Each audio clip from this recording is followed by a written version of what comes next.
ነፍሰ ጡር ሴት ለባሏ እንዲህ በማለት ጠይቀዋለች። ምን የምንወልድ ይመስልሃል ወንድ ወይስ ሴት በማለት ጠየቀችው።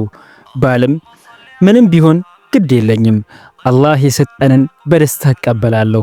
ነገር ግን ወንድ ልጅ ከወለድን ሂሳብ አስተምረዋለሁ፣ ስፖርት እንዲሰራ አደርገዋለሁ፣ ሌሎች ጠቃሚ የሆኑ ክህሎቶችን አስተምረዋለሁ ይላታል። ሚስትም በጣም ትስቅና ሴት ልጅ ብትሆንስ ይህን ሁሉ አታስተምራትም ትለዋለች። ባልም በድጋሚ እንዲህ መለሰላት፣ ሴት ልጅ ከወለድን ምንም ነገር ማስተማር አይጠበቅብኝም፣ ምክንያቱም ሁሉንም ነገር የምታስተምረኝ እሷ ትሆናለች። እንደ አዲስ እንዴት መልበስ እንዳለብኝ፣ እንዴት መመገብ እንዳለብኝ፣ ምን መናገር እንዳለብኝና እንደሌለብኝ ሁሉንም ነገር እሷ ታስተምረኛለች ይላታል። ባጭሩ ሁለተኛ እናቴ ትሆናለች። ምንም የተለየ ነገር ባላደርግም እንደ ጀግናዋ ትቆጥረኛለች። የሆነ ነገር ስከለክላት ሁሌም ትራዳኛለች። ሁልጊዜ ባሏን በመልካም ነገር ሁሉ ከእኔ ጋር ታወዳድራለች። እድሜዋ ምንም ያህል ቢሆን ሁልጊዜ እንደ ልጅነቷ እንዲያደርግላት ትፈልጋለች። ለእኔ ስትል ከዓለም ጋር ትጣላለች እና አንድ ሰው እኔን ቢጎዳ ያንን ሰው በጭራሽ ይቅር አትለውም።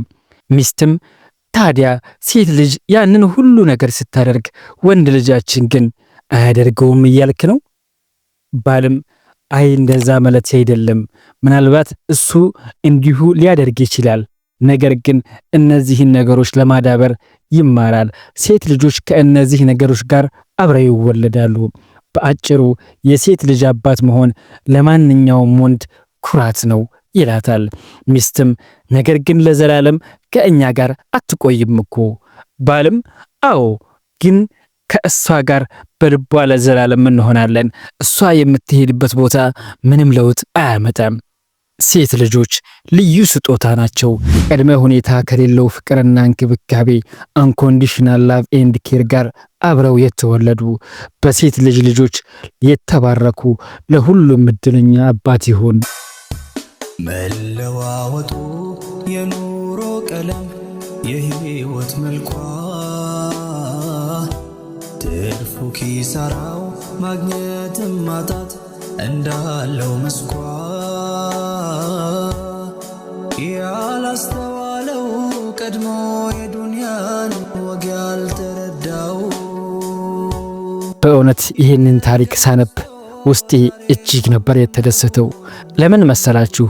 ባለፉት በጃሂልያ ዘመን ሴት ልጆች እስከ ህይወታቸው እየተቀበሩ ብዙ ሰቆቃና ችግር ሲደርስባቸው ቆይተዋል። አባቶችም ያንን ባለመረዳት ሴት ልጅ ተወለደላቸው ሲባሉ አፍረው ተሸማቀው ከእናታቸው ጉያ ነጥለው ሲቀብሯቸው በታሪክ ተመልክተናል። ዛሬ ላይ ግን የረሱል ሰለላሁ ዐለይሂ ወሰለም አስተምህሮት እዚህ ደርሶ አባቶች ለሴት ልጆቻቸው መከታና በእነሱም ክብር ሲሰማቸው ማየት እጅግ በጣም ደስ ይላል። ቻናሉን ሰብስክራይብ ያላደረጋችሁ ቤተሰቦች ሰብስክራይብ በማድረግ እንደዚሁም ላይክ በማድረግ ከጎኔ እንድትቆሙና ቻናሉን እንድታሟሙቁት በአክብሮት ጠይቃችኋለሁ። የአላህ ሰላምና እዝነት በእናንተ ላይ አይለይ። ሰላሙ አለይኩም ወራህመቱላሂ ወበረካቱሁ።